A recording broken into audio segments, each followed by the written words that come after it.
according to the US Department of Agriculture, about a third of the entire US food supply goes to waste. That's about 40 million tons of food per year, or nearly 1 pound of food per person per day, which is an insane amount of food waste. And while the US does discard more food than any other country, this is definitely a worldwide problem. In fact, every year the world wastes about 1.4 billion tons of food. But the good news is that every single one of us can play a part in reducing that number. And as home cooks, we should play our part, not only because of the positive environmental impact that comes from reducing food waste, but also because we can save a lot of money while becoming better cooks. Let me explain. Now, I think it's obvious that if you can make better use of the ingredients that you buy, you'll need to buy less of them and therefore save yourself some money. In fact, it's estimated that the average American household wastes around $1,600 worth of produce every single year. And I know that it sounds like a challenge to use up every single ingredient you buy, but this challenge is going to force you to actually experiment with your cooking and think outside of the box, which will ultimately make you a better cook. And on top of that, cooking will be a lot more fun if you force yourself to use every ingredient you buy. Because I know as well as anyone that when you get lazy with your cooking, either making the same foods over and over again or following recipes to the T, that can lead to boredom and a lack of motivation to cook for yourself. So for me, I need to constantly experiment and try new things, and this allows me to do exactly that.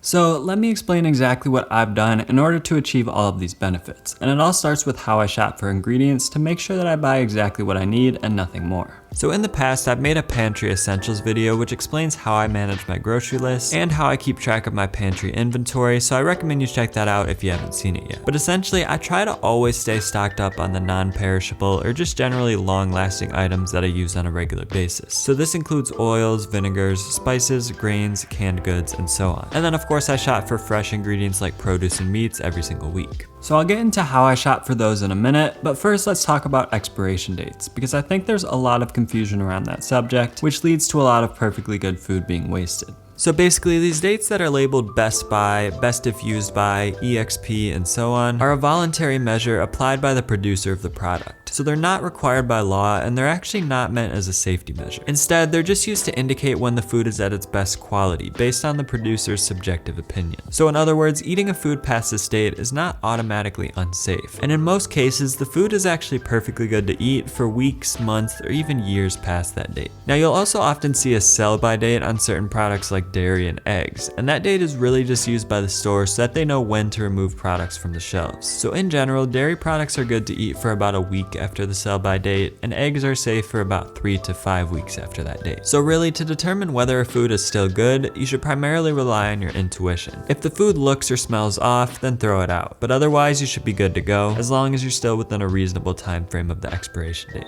Now, once you've got your pantry essentials stocked, basically all you need on a weekly basis is fresh ingredients like produce and meat. And the number one way that I make sure I don't buy more than necessary is to plan out all of my meals for the week before going to the grocery store. Which sounds obvious, but still, it's something that I never really did before this year, and I think that most home cooks still don't. So if you take some time each week, say just 10 to 15 minutes to plan out exactly what you want to make, you can build your grocery list based on that and avoid buying things that you don't need. Now, I also consider the fact that I will have leftovers some days, or in other words, I don't plan to cook a brand new meal every single day. Instead, I'll just plan out maybe 4 or 5 dinners for the week, and then typically I'll eat my dinner leftovers for lunch the next day, and sometimes those leftovers will carry over into dinner as well. Then on top of that, I also allow for 1 or 2 unplanned days at the end of the week to use up any extra ingredients that I have. Because after your planned meals, you're always going to have miscellaneous leftovers like onion halves, garlic cloves, carrots, leafy greens, and so on. So including these free days to use up those excess ingredients is a really fun way to learn and experiment with new meals. And I've found it to make a massive difference in reducing the amount of food that gets wasted.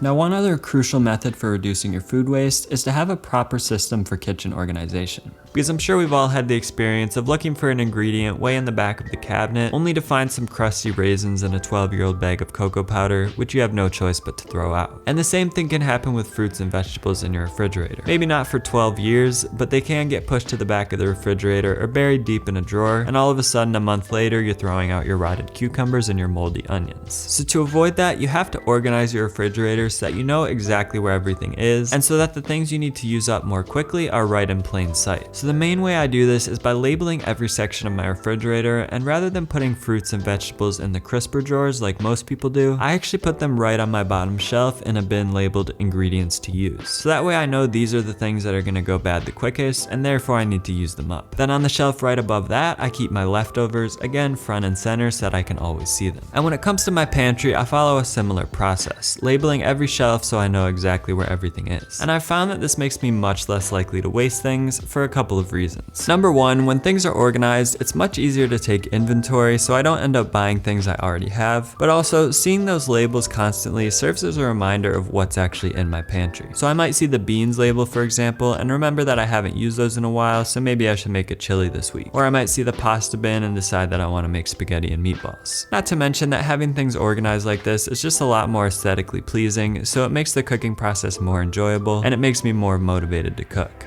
So needless to say, this is a much better system than my previous way of throwing everything into the cabinet without a second thought. But if after all of this, you still end up with ingredients that you haven't used up, which of course is bound to happen from time to time, you can always freeze them as well. So some things like onions, celery, carrots, garlic, and herbs are great for making stock. So I think those are best left uncooked and thrown into a bag in your freezer until you're ready to use them. And of course, you'll also want to save your leftover chicken parts and whatnot so you can use them for stocks down the road as well. Then I'll do the same thing with any leftover fruit that I have. I mean, not make a stock with them, but I'll throw them into a bag to freeze and then I'll use those for smoothies. Then there are some vegetables like broccoli, green beans, Brussels sprouts, and even spinach and kale that can be cooked and then frozen. So then all you would need to do when you want to use them is heat them up and you've got yourself a quick side dish or a quick addition to something like a soup or an omelet. So if you apply everything we've talked about so far, it'll make a huge difference in reducing your food waste. But still, reducing the food that you throw out as the consumer is only one part of the equation. Because according to the United Nations Food and Agriculture Organization, about 14% of the world's food is actually wasted before it even reaches the market. And often the food is wasted due to things as simple as cosmetic imperfections, irregular sizes, or even just excess supply. But there's actually something you can do about this too, and it's as simple as purchasing your groceries through a site like IMPERFECT Foods, which actually sells some of these ingredients with slight imperfections. So I'd highly recommend you check it out, but even if you don't and you just implement some of the things that I mentioned in this video, you'll be making great strides toward reducing your food waste while becoming a better cook along the way. And now again, if you want to see how I stock my kitchen with pantry essentials, be sure to check out that video right here. Thanks a lot for watching, and I'll talk to you in that next video.